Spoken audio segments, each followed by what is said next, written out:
Hi there, Mandy Friedman here, licensed professional clinical counselor, clinically certified domestic violence counselor, clinically certified trauma professional level 2, the creator of SNAP, survivors of narcissistic and abusive personalities. We're back talking about Succession with my brother Andrew. Hi, Andrew. Hey, Mandy. Today, it's the big one. I'm excited to talk about it. You mean Connor's wedding? Yeah, of course. That's the big event that we've all been waiting for. Season 4, Episode 3, Connor's wedding.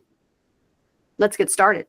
So, Mandy, there are 2 locations we have to set up to discuss this episode. There is the giant yacht where Connor's wedding is happening. Basically, I'm not sure what bay they're sailing across, but they're going to sail across the bay, and then the wedding is going to happen on the other side, on the shore on the other side. It's amazing. You know, very romantic and incredible PR stunt. But we also have the corporate jet where Logan Roy and all the sharks, and they're headed to Sweden to meet with the Viking, Madsen. When we enter this kind of pre-party for the wedding on the yacht, the camera is taking us around as if we are there as a guest. And we're seeing a point of view. And it's really interesting how they brought this together so that we weren't really expecting what was going to happen. It was really low key how they snuck it in on us. We think we're at Connor's wedding. We see who's there. We see that the kids are trying to be separate from everyone else. And there's a phone call. Someone keeps calling. Someone is calling. Logan's calling, but we're not answering the phone. They're busy doing other things. They're still talking shop about what's about to happen with this Gojo deal. And then finally, Roman answers the phone. This is the phone call that changes everything in the story. When we first met these characters, they were expecting Logan to step down. And as we've learned, he will not step down unless he's dead. And so finally, that moment has come. Tom has called Roman, and he's very strategically and diplomatically attempting to inform him that his father has died. When we saw Logan last, he got off the phone with Roman, he walked on the plane, and that's it. That's the last time we see him as a character on the show. And I like that you said it was low key. It is very low key. Usually this is going to be in the finale of a show and it's going to be the big lead up. But really, this show is called Succession. It's not called Guy Dies. You know what I mean? It's about what happens after. It's about what happens during. Right before all of this happened, we know that Roman and Logan were continuing to work together outside of Roman's siblings. And Logan puts Roman up to something. He says, you have to fire Jerry. It's not just, hey, you have to fire Jerry. It's, oh, I want you to go with me to Sweden. I want you to get on a plane right now. Skip Connor's wedding. It's okay. It'll be fine. And, because you're so important to this deal, even though not the night before, they basically just told each other to F off. You know what I mean? Here we go. Logan's reeling him back in for more abuse. And then he lays on him. Well, and while you're at it, why don't you go ahead and fire Jerry? And Roman is already uncomfortable with it. He's saying so you're not coming to Connor's wedding? He's kind of like, you can tell that morally, as if he has any, he doesn't feel right about this. He doesn't feel right about firing Jerry. He thinks that's not a good idea considering the dick pics and things that he's sent to her. And he also doesn't like that his dad is doing this on Connor's wedding day. He already doesn't feel good about it. But Logan dumps this on him. And then we see he approaches Jerry in this very nervous way. And she immediately is like, what's up? She can tell that something's not right. And he doesn't quite even really say it. She pieces it together. And then he kind of gives a little explanation. She's pissed and just basically walks away. And Roman feels like garbage for doing this. That's when he makes his last phone call to his dad. And this is the first time we've ever seen Roman stand up to Logan, except maybe just for a second in the karaoke room. He kind of was like, hey, I need an apology, type of thing. And so he feels a little bit of that, confidence. And he leaves a very strange message on his dad's machine and asks him if he is, in fact, see you next Tuesday. It's funny because, like we said, Roman never stands up to Logan. But we've seen how when people do stand up to Logan, sometimes he winds up gaining a little respect for them. Like, didn't know he had it in him.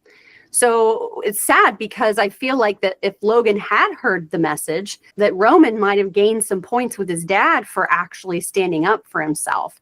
But as we know, Logan never got to listen to that message. But that's weighing on Roman quite a bit as he's realizing what's going on with his dad.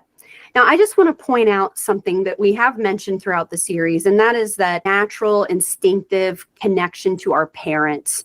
And it has to do with our survival mechanisms, that we need that connection and approval from our parents. And in my work, what I have seen is that individuals that are seeking distance from toxic relationships, it's really hard to get away from an abusive or toxic relationship that's an intimate partner relationship. But it's often way harder to separate yourself from a parental relationship.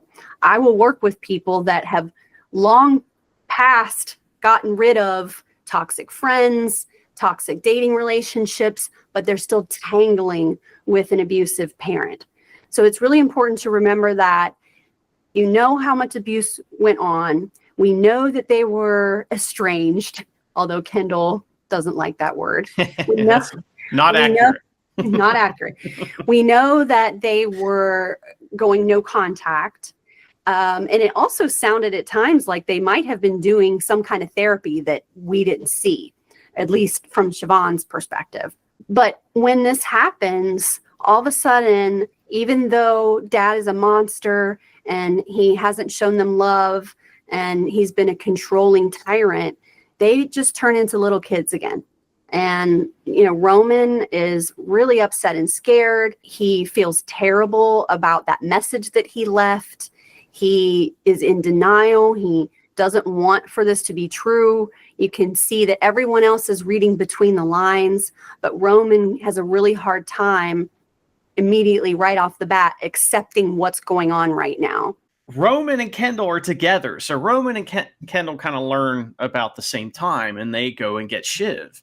And Shiv's reaction is wild. First, she says, well, is it mom? She's worried about her mom because she's hoping it's her mom. And she admits that later, right?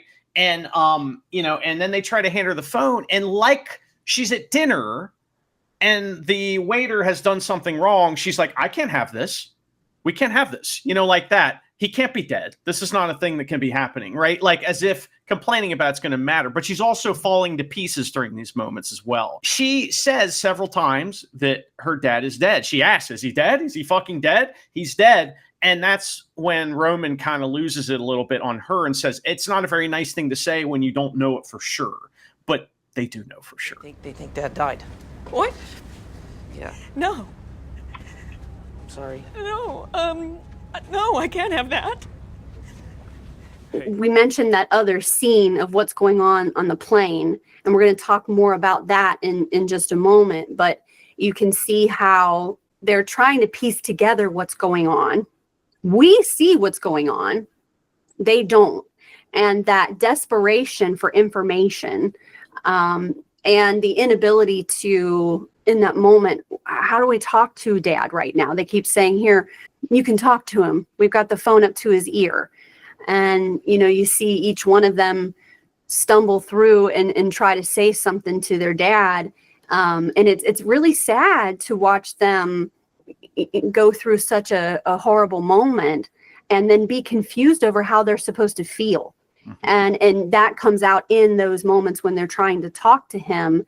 It's cognitive dissonance. It's, I love you. You're going to be okay. You were a good dad. Someone says, Kendall says, I can't forgive you. Shiv's, not really wanting to talk to him. She's like, if he's dead, can he even hear me? Like, I don't want to, it's like she's protecting herself, in that moment. She is almost trying to protect her mental health. We know that Shiv struggles with depression and she avoids certain emotions. She wants to stay in her business pants all the time and not go into the soft places inside of her, because she can't really survive. If she allows her softness to surface, she'll get eaten alive. So even in this moment of, wondering what's going on with her dad, she's still very protective of herself. And she even gets kind of irritated, like, why didn't you come get me? How come I didn't know? And why didn't you come get me? They're like, we're just doing the best we can. We did not get you on purpose. It's just, this is what happened. They apologize. And then the kids, and you see how they're interacting together. It's just a really profound moment, but we don't see it coming as the audience. And I think that's why it's such an important episode and such an important scene, is because we are shocked and surprised right alongside those kids. If you're watching this show for the first time, this episode is a wild experience, because you don't know if it's true or not either until you see something. Because one of the masterful things that they do in the show is, we've talked about how awesome the camera work can be at times. In this episode, whenever they're on the plane, someone's face will be in full frame, almost like Tom's most of the time, or whoever's talking on the phone, but we can't see around them. And even when we do finally get a glimpse of the folks on the plane doing chest compressions on Logan, which is part of a policy they have to follow, which, by the way, which is funny. And they are doing that. And then we see that, yes, this is real. But through the kids' reactions, when I first watched this, that is how I knew it was real. And this is one of the first times we've seen them all three crack and then come together. And then they realize one of us is missing. We have to tell Connor. When they go to find Connor, he is in an argument with the folks about, frozen butter, basically. It's about the cake. The cake will not be served. We learn an interesting thing about him later on in the cake. So he's already in kind of a moment that is a little bit touching the past for him and touching these parts of him. Willa is questioning, why is he getting so upset about the cake? She says something to them. The kids see Willa first and hey, how's it going? How's Connor doing? And she's like, he's really upset about the cake. And Kendall's like, oh, that makes sense. And he tells Willa that when Connor's mom was hospitalized for her mental health issues, that they tried to soothe Connor by giving him some cake, and he wound up in a sort of obsessively compulsive way just eating cake all night. And since then, cake is something that triggers him. It's a particular kind of cake too, and that's what the mistake is that they use that kind of cake. And he's like, this will not be served here. This is my wedding. And, he's arguing with the staff about these things, when the children come up and get him. They find a little room together and they have these private moments. Connor is saying that he never got a chance to make his dad proud. First, he says, I never made him love me, or he didn't love me. And then he corrects it. He's like, no, he did. He loved me, but I never got to make him proud of me. And I think that's the moment he's in, is that he's getting ready to get married. And even though the circumstances are what they are of the wedding, Connor really wanted his dad to see him get married. And that was important to him. And perhaps maybe his dad would have been proud of him, but he will never find out. And I think that was the biggest impact on Connor, was that he didn't get to have that moment with his dad. We do get to see the end of Connor's story for this episode. He meets with Willa and tells Willa what's going on. And she says, it's okay. We're going to be okay. I'm not walking. And they even have a laugh where she goes, I'm not going to walk away, at least not today. And they have a little giggle together. And later on at the end of the episode, we see them getting married with I'm assuming Willa's family and maybe just a couple people that stuck around. You know what I mean? It's just a few people. The whole boat, everybody left. They didn't go to the wedding. So... And they seem genuinely happy in the moment. He asks her, he's like, do we cancel it? And she's like, I think it is canceled. And he admits to her that he wants to go ahead and have the wedding because he's afraid that if he doesn't, that she's going to walk away. And I think he asks her, are you just in this for the money? And she's honest, and she says, well, there is something valuable about the money and the security, yeah, but I'm not going anywhere. So they go through with it, and they have the ceremony, and it seems like that they are happy. It's like a romantic end for them in this episode. I really like it. I like their story this season. It's very heartwarming in this like a series of tragic and terrible events, you know, and we get to see some good stuff happen for some of these kids that don't deserve it. Kendall found out around the same time as Roman, and his reaction is interesting too. Kendall goes into control mode, and he likes to tell people what to do. And, you know, we need this and we need that. He demands answers, and he's the smartest person in the room. So he kind of goes into that mode of, let me talk to so-and-so. Let me talk to so-and-so. He calls his assistant, you know, here's what I need. I need this. I need this doctor. I need this. Da, da, da, da. So that's what he does with this, is he thinks that he's going to somehow, you know, wrestle it and make it into something else because no one else is handling this well. One of the things that they really don't like, that they, you know, are making comments about constantly, is how that the medical team on the plane, that's not good enough, and that they don't know what they're doing, and that, you know, they need someone who actually knows something there, and who's in charge, and who's the doctor, have you talked to this doctor, and they're flipping out about all of these things. But Kendall, even though he's kind of desperate and these demands that he's making, he's still more accepting of what's happening than Roman is. In a way, Kendall is like, okay, this is happening, I'm going to take charge. Roman is like, this isn't happening. This isn't happening. Yeah. Shiv is like, this can't happen. Kendall's like, okay, it's happening, but we need to do it my way. And so Kendall goes into Kendall mode. And one of the things that he does is he gets on the phone with Frank and tells Frank he wants to talk to the pilot. And in this moment, Frank, who's part of the sharks that are on the plane, along with Tom and Carl, Carrie, Carolina, Frank punches a wall. And I think that was his way of getting his emotion out before he says to Kendall, he's flying the plane, Ken. You can't talk to the pilot. He's flying the plane. You can't talk to him. And he becomes the father figure in that moment. Yes. He becomes the male, you know, patriarchal voice, a way kinder voice than Kendall got from his own father.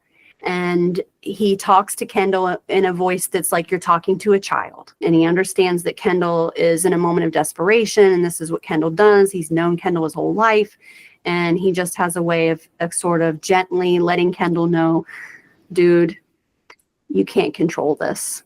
You're not going to be able to wrestle this, and you're also not in charge. And we're not going to do what you say. We're going to handle this the best way we know how. You're not even here. You don't even know what's going on. But he doesn't say that to him. It's just the way he handles him. And I think that was a really great scene showing what's going on in the plane versus what's happening with the kids. As you mentioned, there's other sharks on the plane. We have, you know, Carolina, who is trying to get a strategy together. She's very cold about the situation, but she's also kind of tender when she deals with the other people as well. She's very professional. Carl wants a drink, you know, and then we get to see Carrie's reaction, which is interesting. Carrie has a strange stress response. We've seen this stress response in her audition tapes when she was trying to be an anchor there for a second, how she would smile when she would talk about something horrible. 10 children died in a school bus accident today. It's fucking nuts. That was fucking crazy, right? Yeah. And she did the same thing with Logan passing. She comes in and she's like, wow, that was wild, wasn't it? Oh my God. And she's smiling, and they're kind of looking at her like, they handle her so well. They do. She's like, do you want my help? And Frank's like, yes, let's have you go. And Carolina the same. What we'd really like is you go, you know, this is hard and you're in shock. And why don't you go in the next room? We're going to make you really comfortable. In other words, they let her think that she was still going to be involved, even though they most certainly were not going to let her be involved. But they didn't come right out and say that. In fact, when she said, "Do you want help?" Frank said, "Yeah." But they're not going to need her help with anything. They just need her to not be in the optic, because it's not a very good optic for her to have that smile on her face. But later, we'll find out a little bit more about what's going on with Carrie. The other person that's on the plane that's really important is Tom. Tom is a champ, man. More and more we get to know him and we see how he handles things. And God, he is so savvy and so smooth. He did exactly what he should do. And the way that he talked to the kids was perfect. He continued to not give that final, "he's dead," because he was being diplomatic. He didn't want to be the one to have to deliver that. But at the same time, he was managing the communication and saying it in every way you could possibly say without saying it. It was kind of him to think about the kids talking to their father and putting the phone up to his ear. You know, he really was emotionally intelligent.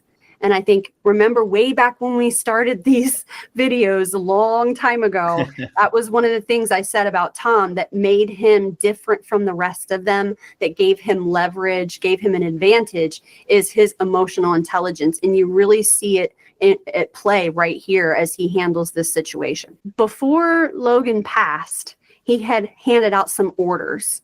And one of the orders was to Roman that he's supposed to fire Jerry. But the other order was to Tom and letting him know that they're going to deliver the news to Sid. Sid is the current CEO of ATN.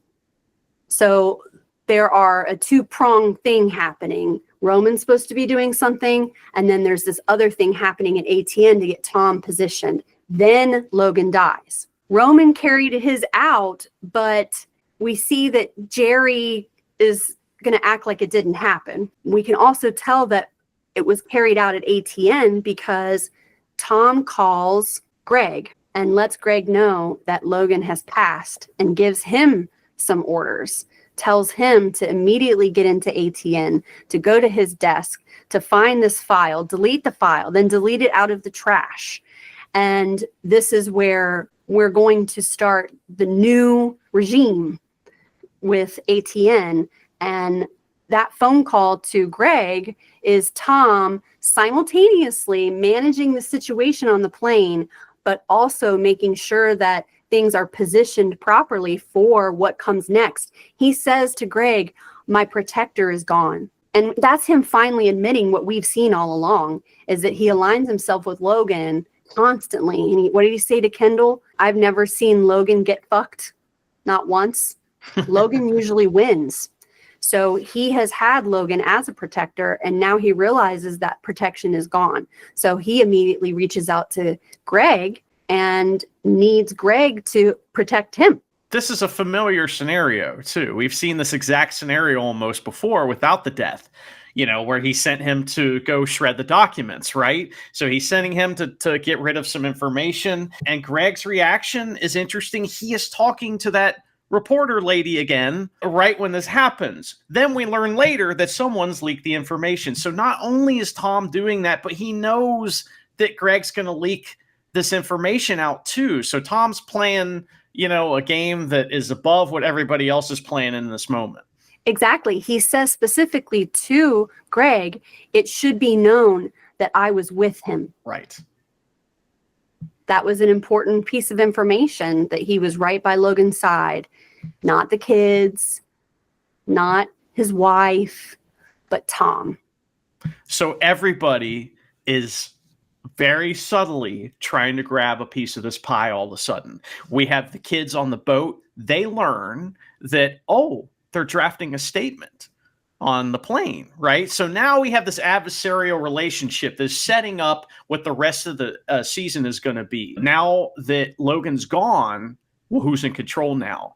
And so the children decide that in order to make sure that it's known that they were with their dad in a way, they get together and they make a statement. And Shiv is the one who makes the statement. Shiv gives a somewhat heartfelt and respectful statement saying that we've lost, a titan in the industry, that he is a legend, and that, he built a great American company, and that he will be missed, and we will be here, that we are going to stick around. In other words, yeah, we know that there's been some division, but just so you know, we're not going anywhere. The kids are going to stay, and we're going to continue to fight our position. So she has a really good way of saying, yeah, we're going through this, but also we're not going away. There's another moment that happens that I find very interesting. We've seen that Logan is able to manipulate his kids even after he's dead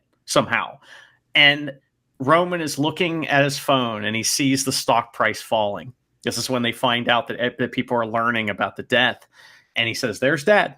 While that is really amazing that that's where they see their father and his level of importance, it also shows that Logan is also an object.